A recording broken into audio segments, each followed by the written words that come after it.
തുടർച്ചയായി ഉണ്ടായിക്കൊണ്ടിരിക്കുന്ന പണപ്പെരുപ്പവും വിലക്കയറ്റവുമൊക്കെ കാരണം കിതച്ച് നീങ്ങിക്കൊണ്ടിരിക്കുന്ന പാകിസ്ഥാൻ ഇപ്പോൾ ബലൂചിസ്ഥാൻ വിഘടനവാദികളുടെ ശക്തമായ ആക്രമണങ്ങളെ തുടർന്ന് തകർന്ന് തരിപ്പണമായിരിക്കുകയാണ്.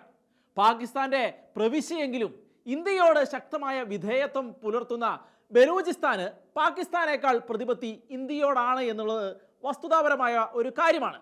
കാലങ്ങളായി തുടരുന്ന അവരുടെ വിമത പ്രക്ഷോഭങ്ങൾക്കിടെ കഴിഞ്ഞ ദിവസം ബലൂചിസ്ഥാനിലെ ക്വറ്റ പെഷവാർ റെയിൽ ഗതാഗതം അട്ടിമറിച്ചുകൊണ്ട് വിഘടനവാദികളായ ബലൂചിസ്ഥാനികൾ ജാഫർ എക്സ്പ്രസ് പിടിച്ചെടുക്കുകയും നൂറുകണക്കിന് ആളുകളെ ബന്ദികളാക്കുകയും ചെയ്തത് പാകിസ്ഥാന് കനത്ത തിരിച്ചടിയും നാണക്കേടുമാണ് ഉണ്ടാക്കിയത്.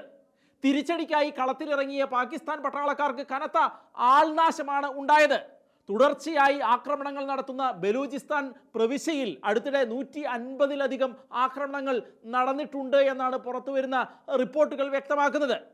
ആക്രമണത്തിൽ ഇന്ത്യയുടെ പങ്ക് ആരോപിച്ചുകൊണ്ട് പുതിയ നീക്കങ്ങൾ പുറത്ത് എടുത്തിരിക്കുകയാണ് പാകിസ്ഥാൻ. ഇപ്പോൾ പാകിസ്ഥാന്റെ സ്വാതന്ത്ര്യ ലബ്ധിയോടെ സ്വതന്ത്രമായി തുടരാൻ ആഗ്രഹിച്ച ബലൂചിസ്ഥാൻ പ്രവിശ്യ ബ്രിട്ടീഷുകാരുടെ നിർദ്ദേശങ്ങൾക്ക് അനുസൃതമായി പാകിസ്ഥാനോടൊപ്പം തുടർന്നുവെങ്കിലും സ്വതന്ത്ര പ്രവിശ്യയായി പരിഗണിക്കാതെ അവരെ അടിച്ചമർത്തുന്ന നയങ്ങളായിരുന്നു പാകിസ്ഥാൻ സർക്കാർ ഇതുവരെയും കാട്ടിക്കൊണ്ടിരുന്നത്. ബലൂചിസ്ഥാൻ ലിബറേഷൻ ആർമി എന്ന അവരുടെ സംഘടന പ്രവിശ്യയുടെ സ്വാതന്ത്ര്യത്തിനും അഖണ്ഡതയ്ക്കുമായി പൊരുതുമ്പോൾ അവരെ രാജ്യദ്രോഹികളും വിഘടനവാദികളും ഭീകരവാദികളുമായി പ്രഖ്യാപിച്ചുകൊണ്ട് അവർക്കെതിരെ കടുത്ത അടിച്ചമർത്തലുകളാണ് പാകിസ്ഥാൻ അഴിച്ചുവിട്ടുകൊണ്ടിരുന്നത്. ഈ പ്രതിസന്ധികൾക്കിടയിലേക്ക് നിഗൂഢമായ ലക്ഷ്യങ്ങളോടെയാണ് പാകിസ്ഥാനിലേക്ക് ഒരു എക്കണോമിക് കോറിഡോർ തുറന്നു വെച്ചുകൊണ്ട് ചൈനയുടെ രംഗപ്രവേശം ഉണ്ടാകുന്നത്. അതിസമ്പന്നമായ തങ്ങളുടെ പ്രകൃതി വിഭവങ്ങളുടെ മേൽ എക്കാലത്തും കണ്ണും നട്ടിരുന്ന ചൈനയുടെ നീക്കം ബലൂചിസ്ഥാനികളെ കൂടുതൽ പ്രകോപിതർ ആക്കിയപ്പോൾ ചൈനയെ മുൻനിർത്തി അവരെ ആക്രമിക്കാനാണ് പാകിസ്ഥാൻ ഒരുമ്പെട്ടത്. യഥാർത്ഥ സ്വാതന്ത്ര്യ സമര പോരാളികളായി ബലൂചികൾ അതിനെതിരെ ശക്തമായ പ്രത്യാക്രമണങ്ങൾ നടത്തുകയും മുൻപത്തെ പോലെ തന്നെ ഒരേ സമയത്ത് ചൈനയെയും പാകിസ്ഥാനെയും കാര്യക്ഷമമായി തന്നെ നേരിടുകയും തിരിച്ചടി കലശലാകുകയും ചെയ്തപ്പോൾ ബലൂചിസ്ഥാന്റെ പിന്നിൽ ഇന്ത്യയാണ് എന്നും ട്രെയിൻ തട്ടിയെടുത്തതിൽ ഇന്ത്യക്ക് പങ്കുണ്ട് എന്നും ഇന്ത്യ തങ്ങളെ തകർക്കാൻ നോക്കുകയാണ് എന്നുമൊക്കെ പറഞ്ഞുകൊണ്ട് തിരിച്ചടികളെ ന്യായീകരിക്കുകയാണ് പാകിസ്ഥാൻ ഇപ്പോൾ ചെയ്തുകൊണ്ടിരിക്കുന്നത്. എന്നാൽ ഇന്ത്യൻ വിദേശകാര്യ മന്ത്രാലയം അതെല്ലാം തള്ളിക്കളഞ്ഞിരിക്കുകയാണ്.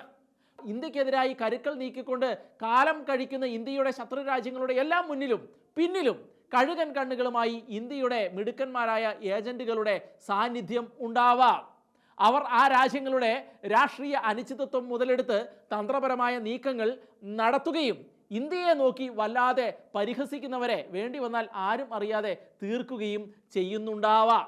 ഇന്ത്യയെ മെക്കിട്ട് കയറിയാൽ പണി പച്ചവെള്ളത്തിൽ പോലും കിട്ടുമെന്ന് ഉറപ്പുള്ളത് കൊണ്ട് തന്നെയാണ് അജ്ഞാതരുടെ വെടിയുണ്ട കൊണ്ട് തീർന്ന നിജാറും കഥാലും അടക്കമുള്ള തീവ്രവാദി നേതാക്കന്മാരെ നോക്കി ഖലിസ്ഥാനികളും ഇപ്പോൾ പാകിസ്ഥാനികളും ഇന്ത്യ ഇന്ത്യ എന്ന് പറഞ്ഞ് മോങ്ങിക്കൊണ്ടിരിക്കുന്നത്.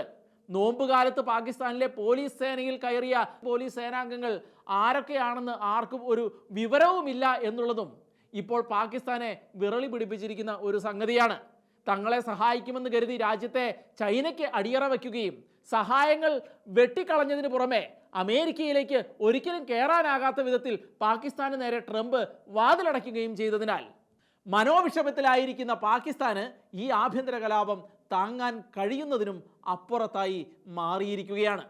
സ്വതന്ത്ര ബലൂചിസ്ഥാൻ സ്ഥാപിക്കുവാനും പാകിസ്ഥാന്റെയും ചൈനയുടെയും കച്ചവട കണ്ണോടെയുള്ള നീക്കങ്ങൾ അവസാനിപ്പിക്കുവാനും പതിറ്റാണ്ടുകളായി ആയുധം കയ്യിലേന്തി നിൽക്കുന്ന ബലൂചിസ്ഥാനികൾ ഈ കലാപത്തോടെ തങ്ങളുടെ വിഭജന നീക്കം വിജയകരമായി പൂർത്തിയാക്കാനും സാധ്യതയുണ്ട് എന്നുള്ളതാണ് പുറത്തു വരുന്ന റിപ്പോർട്ടുകൾ. ലോകം മുഴുവൻ നടുങ്ങുന്ന തരത്തിൽ ഒരു ട്രെയിൻ തന്നെ തട്ടിയെടുത്ത് തങ്ങളുടെ കരുത്ത് തെളിയിക്കാൻ പോന്ന തരത്തിൽ വളർന്ന ബലൂചിസ്ഥാൻ സേനയെ ഇനി അണ്ടർ എസ്റ്റിമേറ്റ് ചെയ്യാൻ ആകില്ല എന്ന് പാകിസ്ഥാന് നല്ല വ്യക്തമായിട്ട് അറിയാം. പിന്നാലെയാണ് പാക് സൈന്യത്തിന് നേരെയും അവർ ആക്രമണം അഴിച്ചുവിട്ടത്. കലാപത്തിലേക്ക് ഇന്ത്യയുടെ പേര് വലിച്ചിഴച്ചതോടെ ഇന്ത്യ തങ്ങളുടെ നയം വ്യക്തമാക്കിയിരിക്കുകയാണ്.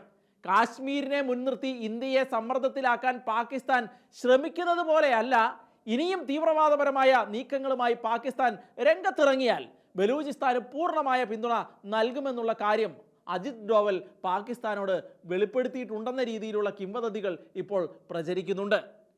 അങ്ങനെ എങ്ങാനും സംഭവിച്ചാൽ അത് പാകിസ്ഥാൻ്റെ വിഭജനം തന്നെ ആയിരിക്കും സംഭവിക്കാൻ പോകുന്നത്. എന്താണെങ്കിലും നമുക്ക് കാത്തിരുന്ന് കാണാം.